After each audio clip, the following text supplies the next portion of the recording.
everyone. Thank you for joining us in the webinar Preparing for Diamond SRSP Compliance. I would first like to introduce myself. My name is Catherine Hansen, and I am SCS's Jewelry and Precious Metal Program Manager. Also here with me, I have John Hall, and he is Signet Consultant and Director of Sustainable and Responsible Solutions, and also the architect of the Diamond SRSP. So I wanted to give a little background or agenda for our webinar today. John will begin by giving the background of Signet's responsible sourcing protocols, and then he will continue on with an overview and objective of the Diamond SRSP.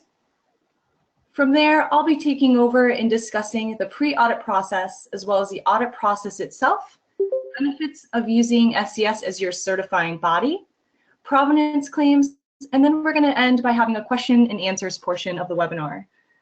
I did want to let you know that your lines are muted, so please hold off on questions. What we're going to be doing is feel free to send in any questions in our chat feature, and then John and I will scroll through and we'll be answering those questions during the question and answer portion of the webinar.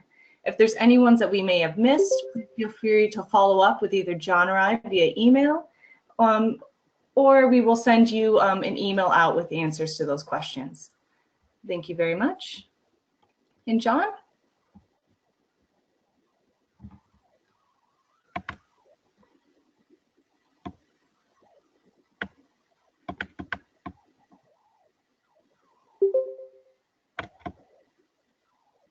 Oh, hello.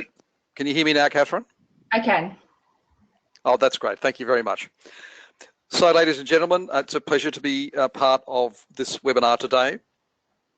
I think you're all aware that the issue of responsible sourcing is something that is taken very seriously by Signet, and they have spent a number of years developing what they call the Signet Responsible Sourcing Protocols. So the issue for Signet is to ensure that all of the minerals and metals in their jewelry supply chain are responsibly sourced, and especially to ensure that their supply chain could not be seen to contribute to conflict or human rights abuses. Next slide, Catherine.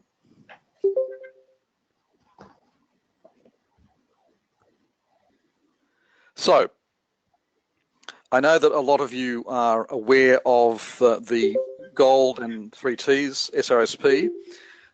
The most recent SRSP is the one for diamonds, and that's the subject of the seminar today. So our approach to developing SRSPs is to work very collaboratively, especially with our suppliers, but also with other organisations in the industry that have an interest in these issues, including especially jewellery industry associations, as well as some NGOs and some interested governments. We spent about 3 years developing the D-SRSP, and a lot of that development was, and a lot of the detail of that development was done with more than 40 Signet diamond suppliers who were chosen because they represented the whole range of the supply chain, from smaller goods to larger goods and different geographies. So we took a lot of time to try and get it as good as it could be. I think, as you know, the SRSPs are all based on the OECD due diligence framework. This is something that has been developed now for over several years by the OECD and a number of countries. And we believe that it represents the standard now for how due diligence is conducted. And when you look at the 5-step framework, you can see that it's basically a sensible approach to undertaking due diligence, and you can apply it really in any supply chain. So going to the third dot point, it's important that everybody understands that all diamonds that are supplied to Signet are included in the D-SRSP, and that includes loose, that is loose rough, or loose polished diamonds, or of course diamonds that are set into finished jewellery. Next slide.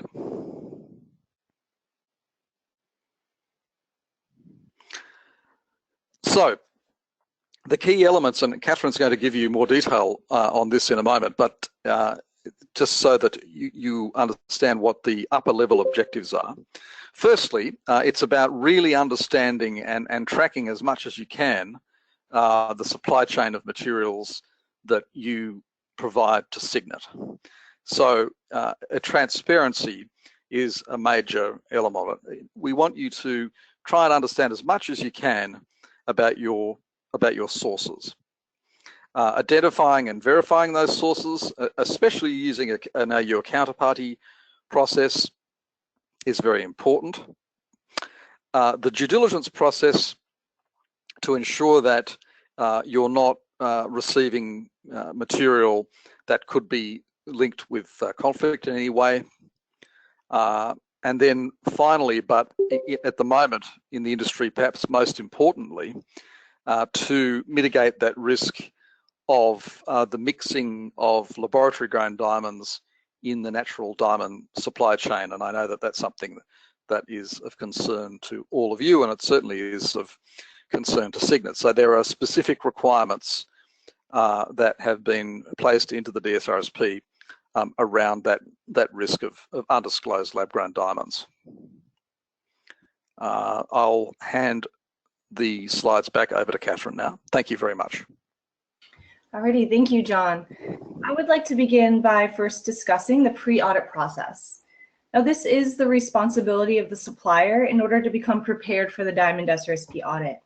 However, as you may understand, not every supplier of Signet's is audited every year. Signet chooses only a sample of their suppliers to undergo third-party verification through certifying bodies such as SCS. Regardless of if you are chosen to be audited this year, this pre-assessment work can be done to help you become compliant to the Diamond SRSP. So I will first begin by discussing the pre-audit process, and then I'm going to dive more into the actual audit process itself. So for these next couple slides, I'll be delivering a lot of information. You may want to just take a second to grab a pen and start taking some notes, as there may be some useful details that are not directly relayed on these slides. And I'll give you a second to do so.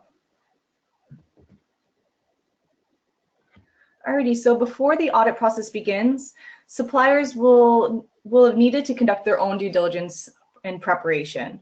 Main steps in this first include creating a list of all of your diamond suppliers for 2017, and then categorizing the sources of your purchased diamonds.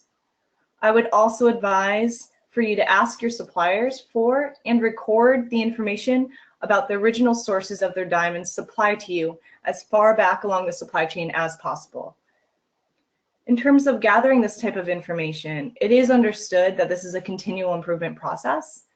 However, the idea here is that over time, you're going to be gathering more and more information about your supply chain in order to have the ability to provide transparency and gain more trust in your own supply chain. Another benefit of gathering source information is that the amount of information you gather this year can be used as a baseline for your required continual improvement policy in the form of a measurable improvement. So for example, if after contacting your suppliers, you only have knowledge of 20% of your category 3 sources, you can then use that 20% knowledge as a baseline for your future improvements. And I wanted to remind you that Signet is requiring a continual improvement policy from their suppliers. So you could, in theory, have a policy that reflects that your baseline is 20% knowledge of original sources, but that you will aim to gather 30 or 40% sourcing information from your suppliers in 2018 and 2019, respectively. And while conducting the audit, I would like you to understand that you're not going to be giving a nonconformity for not having 100% of your source information from your supply chain.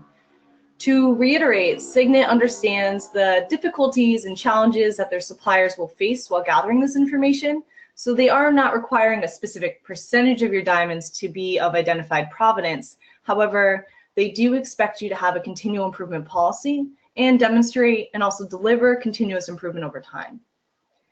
Additionally, your own internal diamond SRSP policy should also ensure that original producer information is sought from your suppliers wherever this information is available. So moving on, next you should create a map of your supply chain. Ideally, this would include all of the entities from rough to finished jewelry.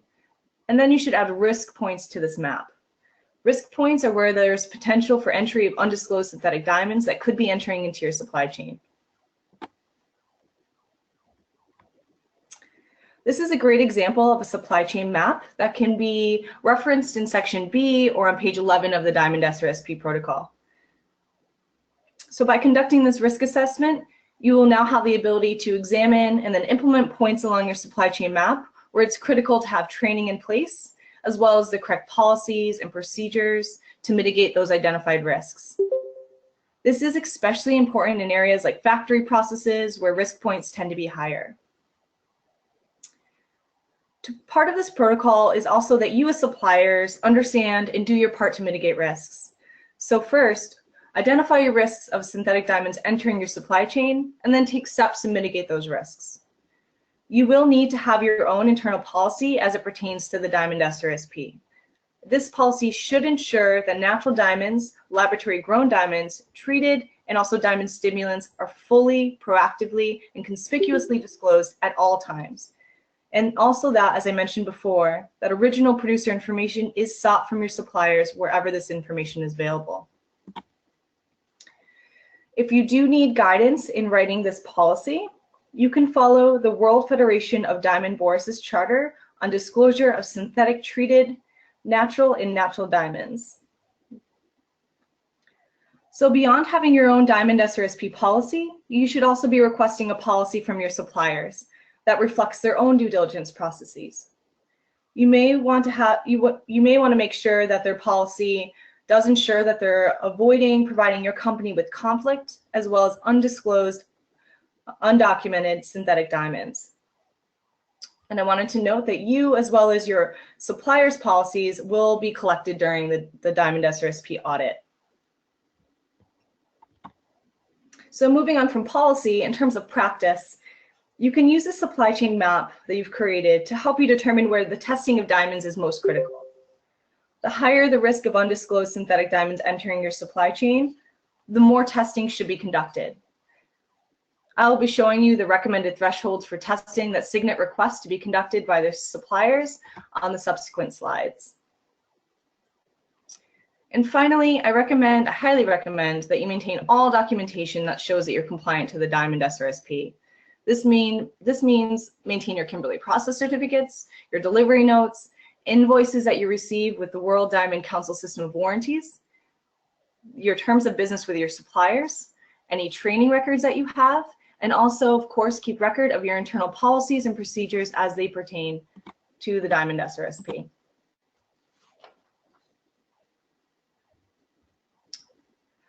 So beyond what we have just discussed, I did want to provide you some questions that you can ask yourself while you undergo this self-assessment. First, of course, you need to ask yourself, do you sell laboratory-grown diamonds? And if so, does your company have clear policies and procedures to ensure that your natural diamond production, polishing, or any other relevant process in your pipeline is segregated from your laboratory-grown diamond business? It is policy that any lab-grown material needs to be segregated from natural. Next, as we previously discussed, have you conducted your supply chain risk assessment and documented it in map form? To this third point listed here, it is required to include this warranty statement shown here on all invoices supplied to Signet.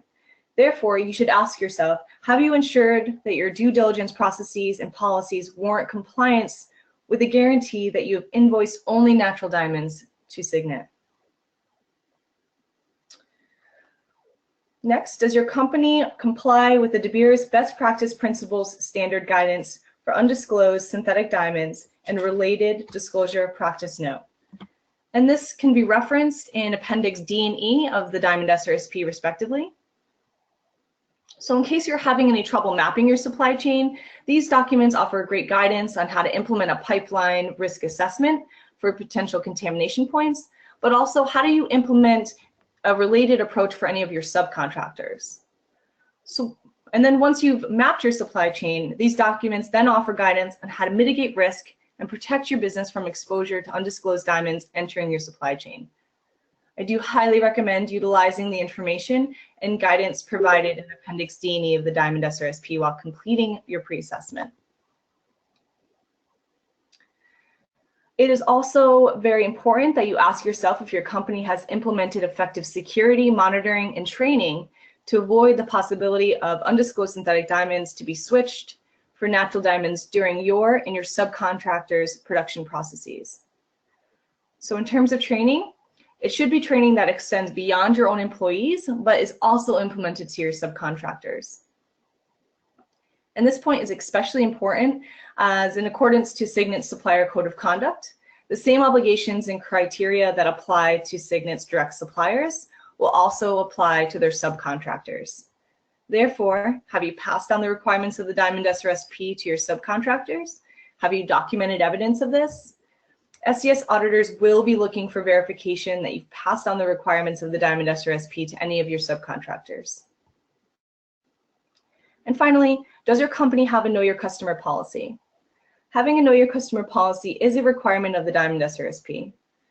Know Your Customer principles require businesses to establish the identity of all organizations which they deal, have a clear understanding of their business relationships, and have a reasonable ability to identify and react to transaction patterns that appear out of the ordinary or suspicious. All suppliers, again, must have a documented and functioning Know Your Customer policy and process in place.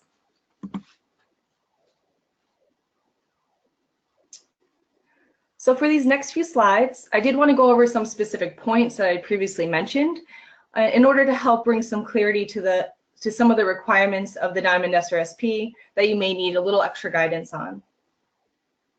So first, I wanted to offer guidance on the testing requirements of the Diamond SRSP, as I know this is a major provision of the standard and one that I would like to help you understand a little bit better.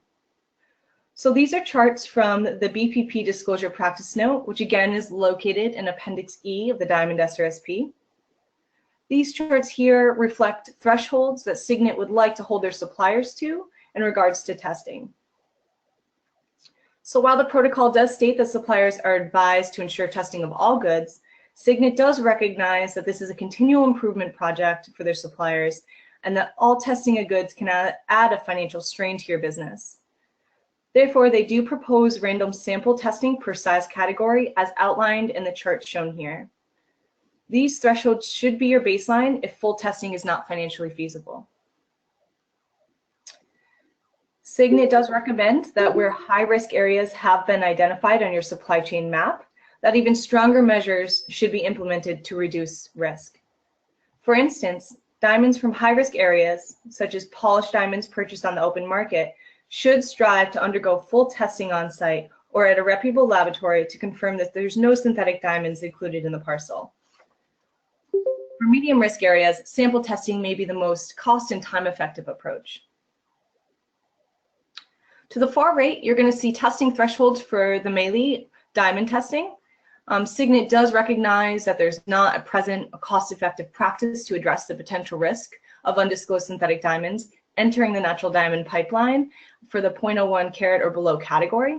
However, the BPP Melee Assurance Protocol requirements offers a practical solution to mitigate risk. So it may be in your best interest to conduct a specific pipeline risk assessment for your supply of the Melee diamonds and test according to the thresholds outlined in the assurance protocol.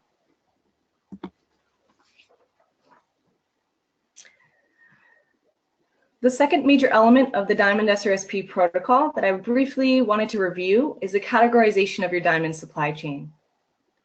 Since the supply of diamonds is not a linear thing and there's quite substantial types of sourcing, Signet has established 4 categories of diamond sourcing in order to capture the different sources.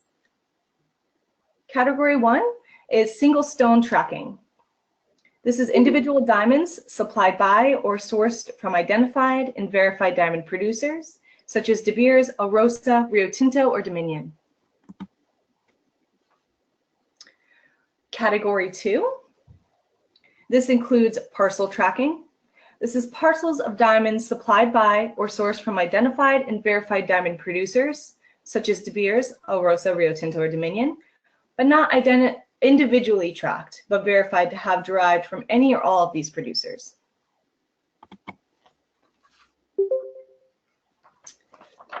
Category 3 is mixed sources, and this category allows for the mixing of diamonds derived from a number of different sources, with some of the percentage of diamonds derived from identified and verified sources.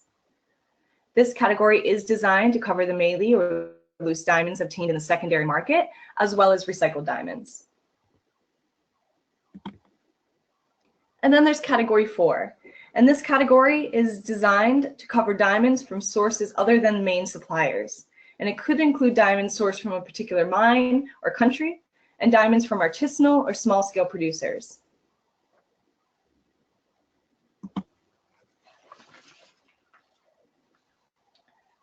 Alrighty, so moving on, I would like to actually go over the audit process itself. And I did want to state that the audit process usually begins with a scoping and project initiation. This means that the client in SES first confirms scope of the project. SES will then send the client a work order that should be reviewed by you and signed, and then returned back to SES to initiate the project.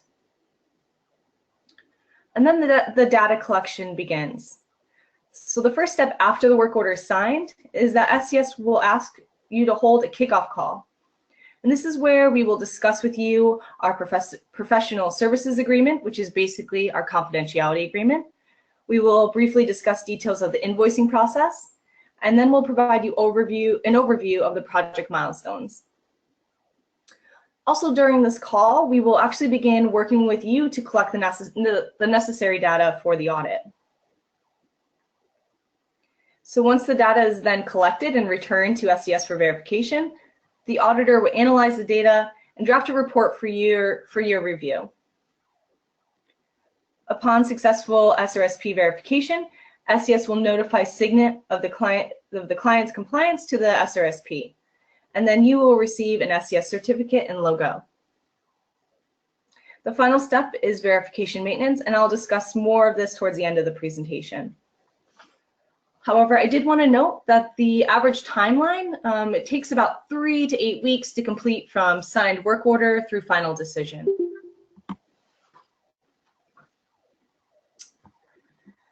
So as I previously mentioned, SES holds a kickoff call with the client. During the call, the auditor will be collecting preliminary information and recording it on what's called a data request form, as shown here. This will contain information such as your company's operational overview, the category of diamonds that you source, as well as the suppliers of your diamonds, the percentage of known original source information that you have obtained. On this form, you will also see that we will be requesting copies of your and your supplier's diamonds policies as it pertains to the Diamond SRSP, and other items such as your supplier compliance survey that you will be completing in September, October of this year. Now, I did want to state that we do understand that all of this information may be difficult to relay over the phone call. So after the call, we will send you the partially completed data request form for full completion. Once you completed it, you will supply us copies of the requested documentation as well as the data request form, and send it back to SES for review.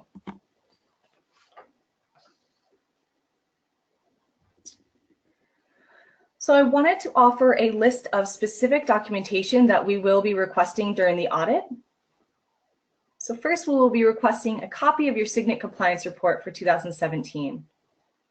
Now, it's critical that I mention that when you fill out your supplier compliance report in September, October of this year, that you fill it out as accurately as possible, as this is in fact the basis of our audit.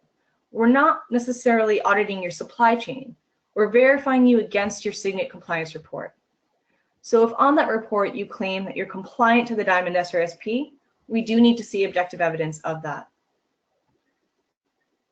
Evidence of compliance would entail previously reviewed items, such as the list of your diamond suppliers and the categorization of your diamond sources, as well as the percentage of each category of diamonds you supply to Signet that have identified original source information. Please note that when identifying the percentage of known sources, you should be allocating this percentage for each category supplied to Signet, not as a percentage of the total diamonds supplied to Signet.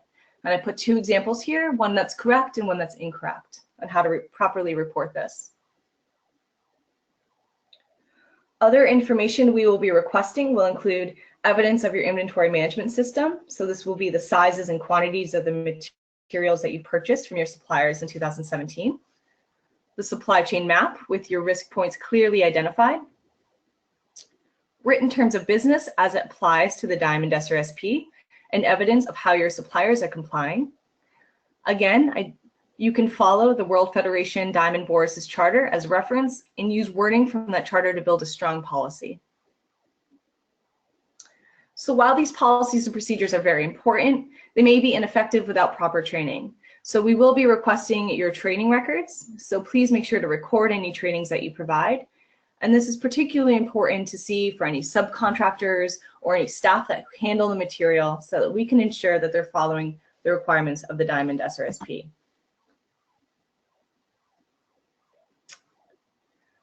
Furthermore, we would need to see evidence that shows that you're performing diamond testing. And this is either singularly or in batches according to attributed risk. And this can be done in-house or also outsourced. We as well, Signet, understand the strain that testing has in companies, but again, we'll be comparing the percentages of stones that you test to the thresholds provided in the De Beers best practice principles. We would also need to see a copy of the Know Your Customer policy. And as part of the protocol, I very briefly mentioned it earlier, but we would like to reiterate that as a supplier of Signet, you are required to comply with the Kimberley Process Certification Scheme and World Diamond Council System of Warranties. The World Diamond Council System of Warranties statement should be included on every diamond invoice from your suppliers to ensure that the diamonds they invoice you for are purchased from legitimate sources not involved in the funding of conflict. So we will be requesting to see either copies of your Kimberley Process certificates or copies of your supplier invoices with the World Diamond Council System of Warranties statement attached to it. We will also be requesting 2 invoices from 2017 that you've sent to Signet that shows the Signet's required diamond disclosure statements, which I will be reviewing with you on subsequent slides. In terms of a continual improvement policy, as I mentioned in the beginning, Signet is requesting that their suppliers attempt to know as much information about their supply chain as possible. Therefore, after your pre-assessment, you should be able to identify areas that have gaps or that could be improved, whether that be issues like a need to increase the amount of diamond testing or improve the level of sourcing and knowledge. And this could be used as a measurable baseline for your continual improvement policy. And then finally, we will be requesting evidence of compliance by diamond category. So SDSS will be asking you to show evidence of compliance to the Diamond D-SRSP. However, the category of diamonds you sell to Signet will determine the level and depth of evidence required for compliance. However, regardless of the category you supply to Signet, you must have the listed items here, such as transaction documents and inventory records, but you also must make sure to include the warranty statement shown here on all invoices to Signet. This is currently a requirement of the Gold and 3Ts SRSP protocols, but it's now required to modify that statement to include diamonds as well.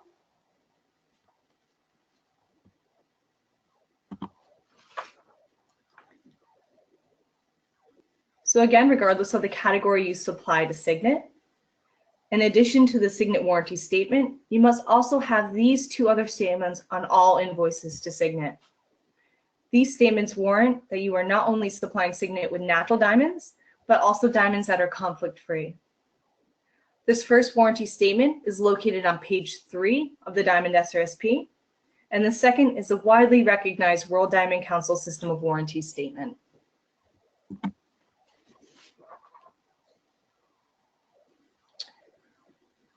So the only additional compliance evidence that we will be requesting is for Category 3 and Category 4 diamonds, as they are naturally of higher risk. For Category 3, additional statements identifying provenance should be obtained where possible, And this is particularly important to try and obtain when the supplier of diamonds is from retail returns, repairs, or recycled sources. For category 4, where rough is derived from several sources, such as smaller mines and artisanal sources, evidence of each source must be maintained where available, as well as information about relevant warranties and certifications. So for example, RJC certification or Kimberley process certificates.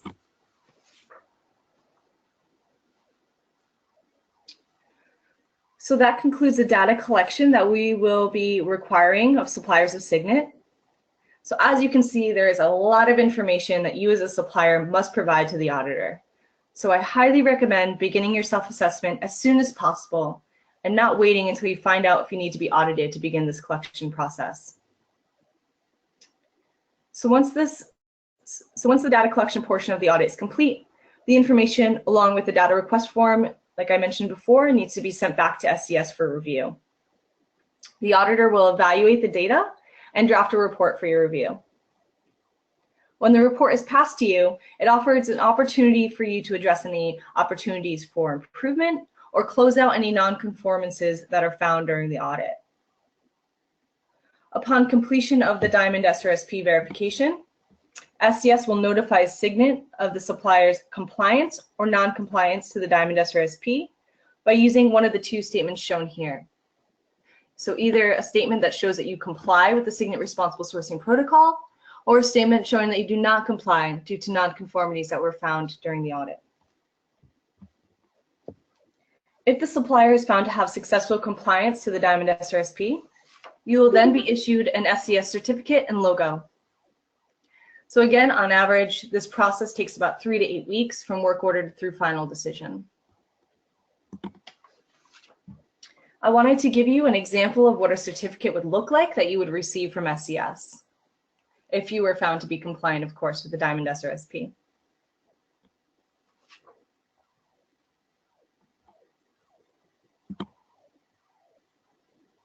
In terms of verification maintenance, audits of suppliers are requested by the SRSP project team based on a representative sample basis. However, compliance to the Signet Responsible Sourcing protocols is required annually. Suppliers should continually try to gather and improve information about their supply chain. And I also wanted to finish by stating that by complying with the Diamond SRSP, you're adding value to the integrity of the diamond supply chain, as well as developing industry-wide cooperation and building capacity to conduct due diligence and risk mitigation of the diamond supply chain. So in summary, all suppliers must comply with the Diamond SRSP. All Signet suppliers will need to accurately complete the compliance report in September or October of 2017. Signet will then choose a sample of their suppliers to be audited.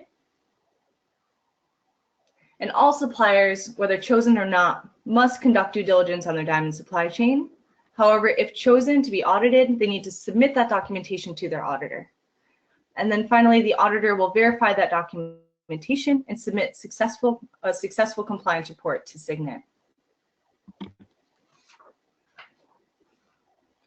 I wanted to offer some benefits of working with SCS for your verification. We do work hand in hand with you to answer any questions along the way. We also offer an SCS issued certificate that you've seen previously, and this can help you convey compliance to your customers or any interested parties without divulging any sensitive supply chain information. We will also be listing you on our SCS Green Products Guide, and this is an online directory that's available via our website for any certified green products or companies. So by completing your verification through SCS, your certificate will be available to view through our Green Products Guide. Finally here, SCS is accredited to the RJC to conduct audits.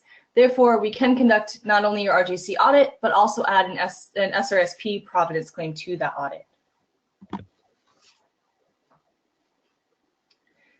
So leading me into the benefits of combining these two audits. So as you may already know, Signet is requesting that all Signet suppliers become RJC members. So as a supplier to Signet and an RJC member, you have the opportunity to add a provenance claim to your RJC audit. Compliance to Signet's diamonds and gold SRSPs are example of relevant provenance claims. So what this means is that during your RJC audit, you can also request that your SRSP verification for diamonds and gold be conducted as well. This combines audits and reduces auditing costs and fatigue.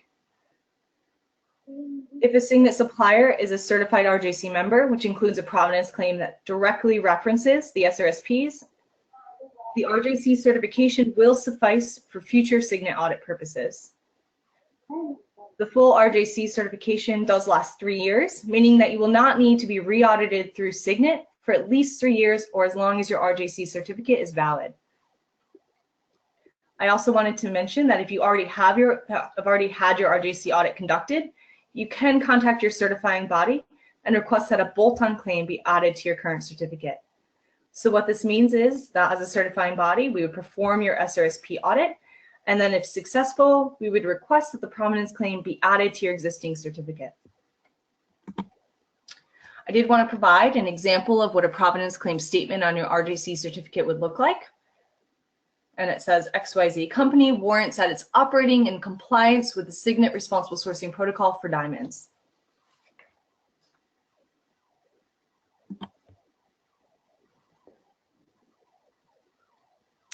So this concludes our webinar. I hope you've enjoyed it and found it beneficial.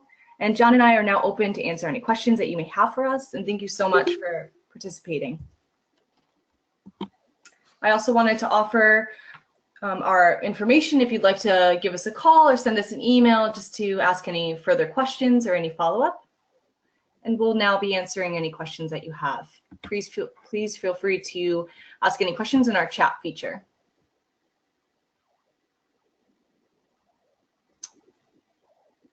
Catherine, it's John. One of the questions that we've received is a question about a supplier that is buying small numbers of diamonds from traders.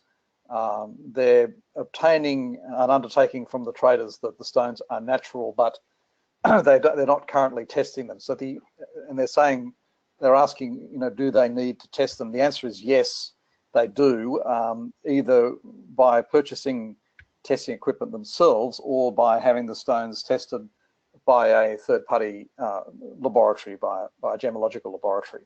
So yes, you do need to have the stones tested. Thank you, John. There was also a question of how to check stones to see if they're natural if they don't have the testing equipment. And there are laboratories out there that will do this testing for you. So this would need to be outsourced if you don't actually have the testing equipment yourself.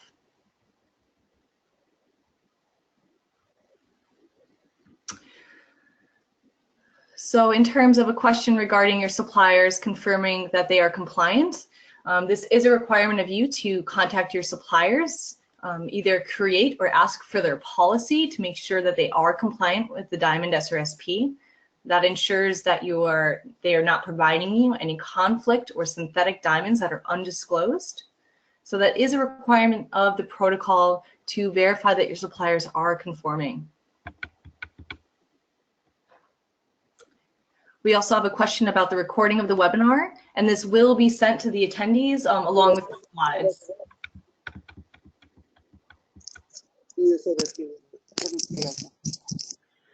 John, there's a question regarding if they can get a copy of the Signet compliance report now to begin preparing for the responses. I'll let you answer that one. The Signet compliance reports will be sent out in September. And we're currently finalising them.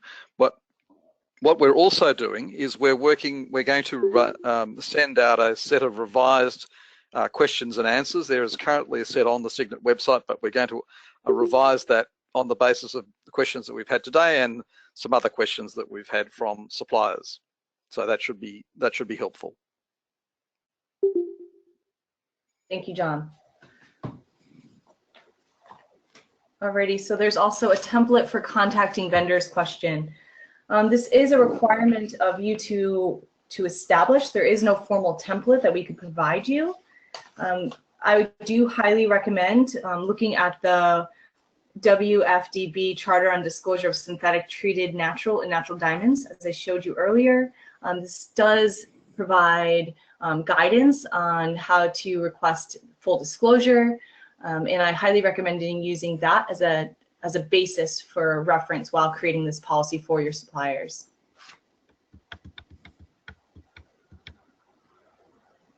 John, do you have any recommendations for best testing equipment for their diamonds?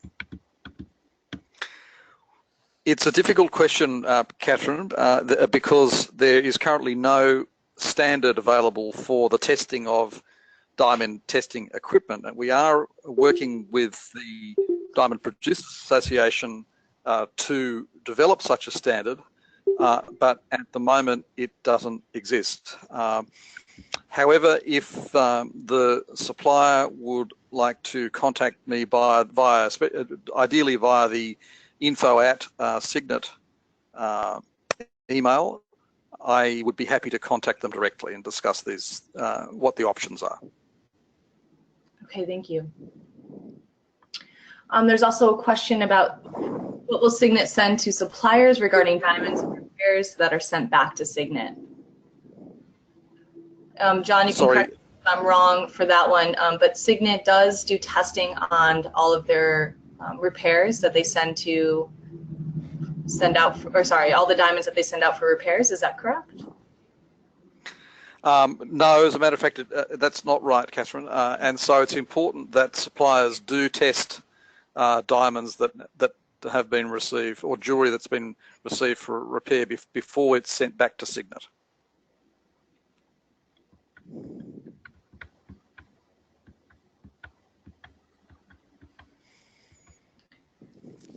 Okay, let's see here. I'm just reading through some of the questions.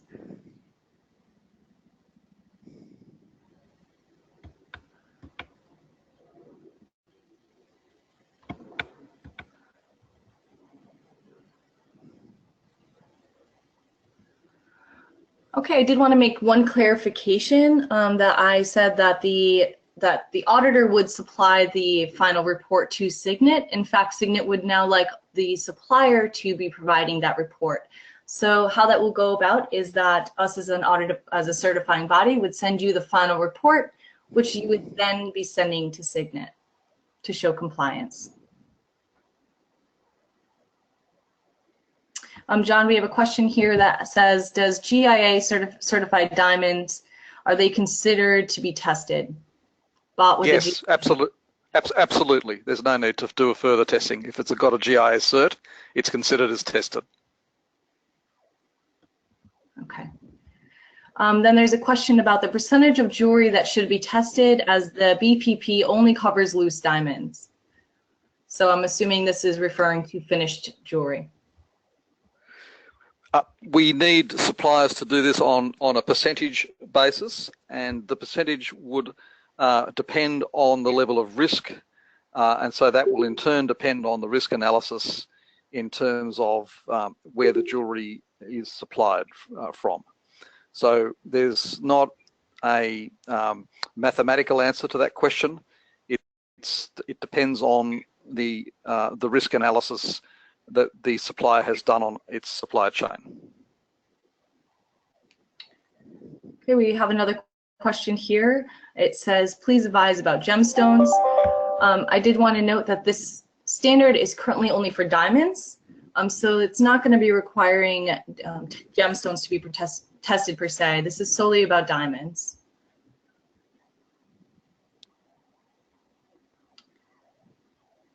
Okay.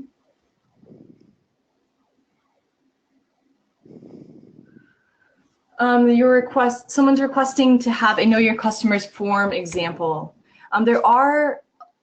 We will not be able to provide you an actual form, but there are references online that you can use in order to have a Know Your Customer policy, and there are examples online that you can reference for this.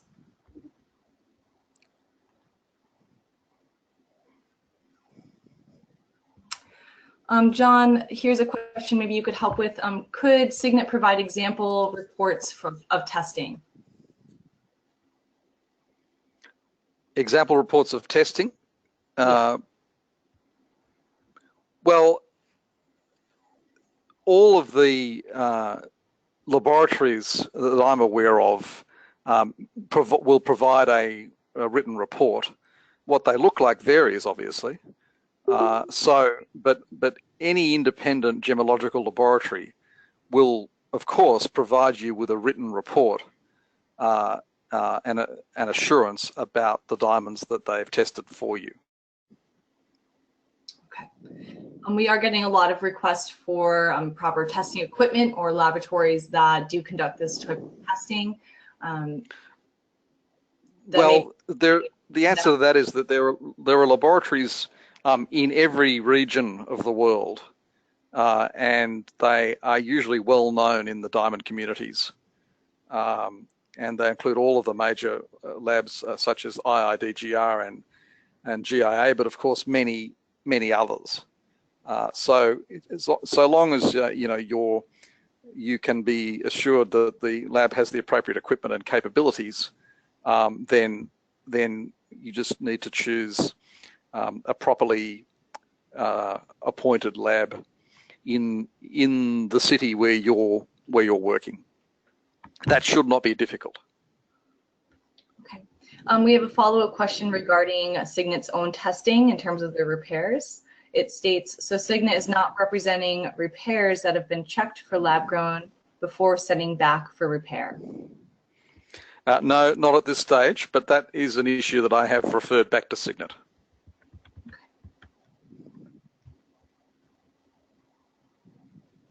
If the diamond can be traced back to the original source, is there still need for testing? It's a rather open-ended question, but the baseline is that you should assume that diamonds need to be tested, unless, of course, they are certified by a gemological lab, when in fact, which means, of course, that they have been tested. So the assumption, there ought to be an assumption in favour of testing where there is any doubt whatsoever. Okay, thank you.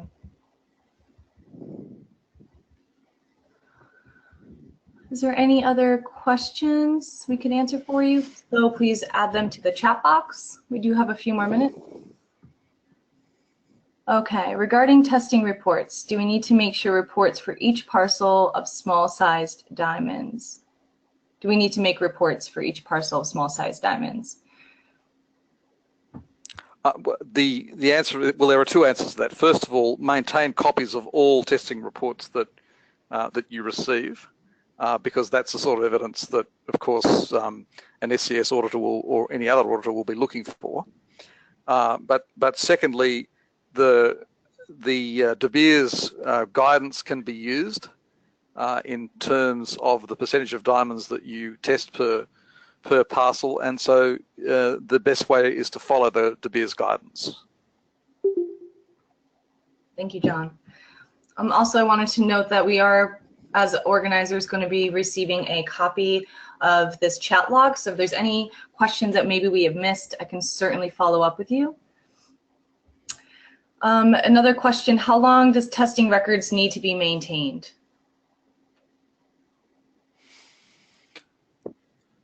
We haven't actually said that. So I think that they should be maintained for as long as possible. I can't give a definitive answer on that, but perhaps treat them in the same way as you might treat financial or taxation records. Okay. Another question, if one has machinery for testing at their facility, do they have to have test records? And as an auditor, I will just be stating that we need to see verification of your testing. So if that comes in the form of a test report, that will show to us as auditors that you are conducting testing that is being done.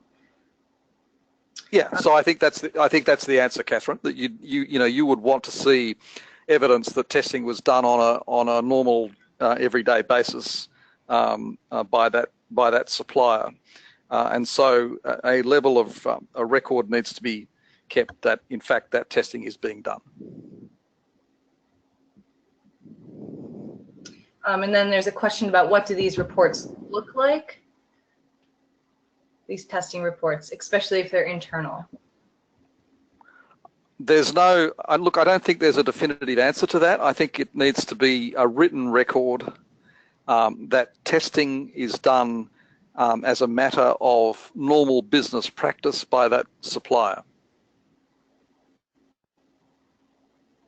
And I think, Catherine, would be, I think part of the answer is what would satisfy one of your auditors that in fact was the case. It's that sort of evidence. Would an auditor be satisfied that the supplier is able to demonstrate that testing is standard practice in their business?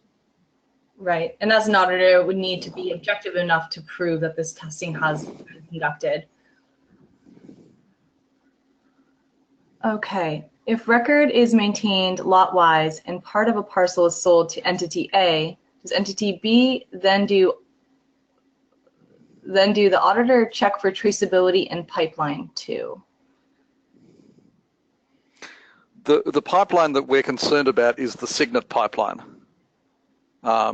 This is not about other business that the supplier might have with other companies. So it's the Signet pipeline that we're concerned with here.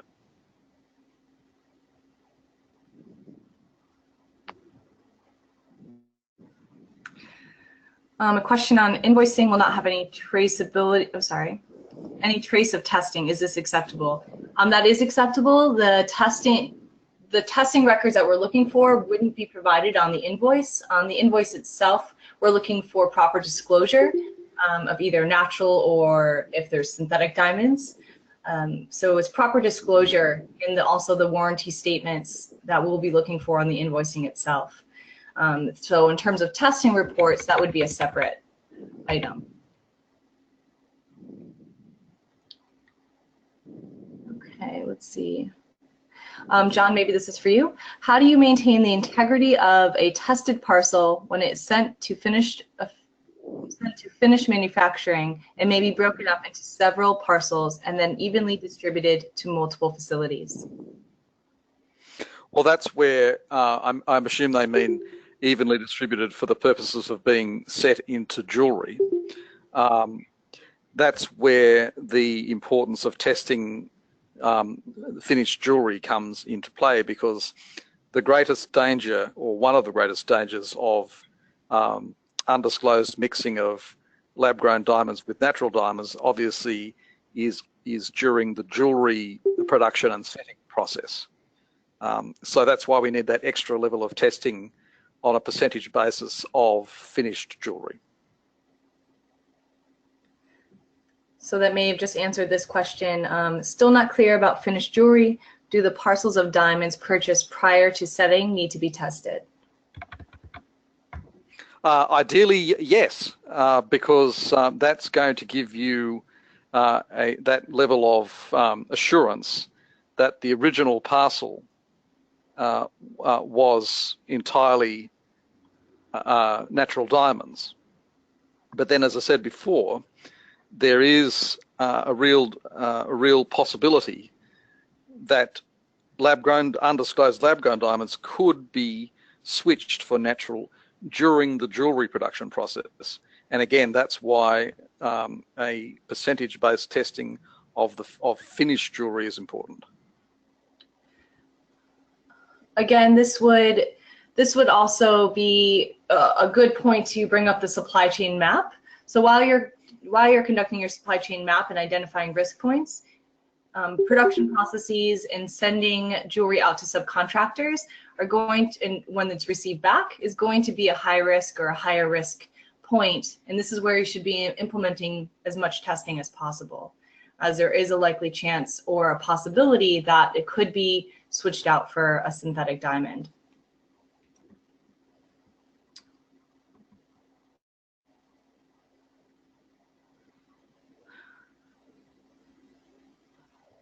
Alrighty, let me just check here. If a parcel is tested 100%, then it's being supplied to various jewelry factories. In this scenario, also, do you need the jewelry to be tested? Yes, because it's at the factory level that as I said before, that switching could occur. So the issue we've got here is that the moment a tested bag of polished is broken open in order to be set into jewelry, that's the integrity of the test process is effectively nullified by that, because then the diamonds are distributed through the factory as they are set into finished jewelry. So, needs to be mitigated, and the way you mitigate it is by testing on a percentage basis the finished product. In terms of this next question, does the gathering of information need to begin after compliance in September? I just wanted to state, absolutely not. This should start happening as soon as possible. I do recommend doing your due diligence now and not waiting to find out if you're going to be audited. Signet is requiring its suppliers to be compliant to the Diamond SRSP, regardless of if they're being audited or not. So I highly recommend starting this process now, as it does require a lot of time and a lot of documentation collection. Alrighty. A copy of this presentation will be sent out again. There was a question there. A question on, do you need to use specific testing machinery? Well, as I said earlier, the issue that we have at the moment with respect to testing machinery is that there isn't a third-party standard for the performance of diamond testing machinery, and there are a number of machines from a number of different manufacturers on the market. So it's difficult to provide a 100% recommendation. We have said in previous seminars that Signet has a preference for the machines produced by the HRD, GIA, and De Beers, which is the De Beers company called IIDGR. The reason we say that is because we know those machines, and in fact Signet uses IIDGR machines in its own offices in Akron. Alrighty, thank you. So we are going to be closing in on the hour. If there's any other follow-up questions, please either contact John or myself. We really appreciate your attendance. Thank you so much for joining us, and we hope you have a great rest of your day. Thank you so much again.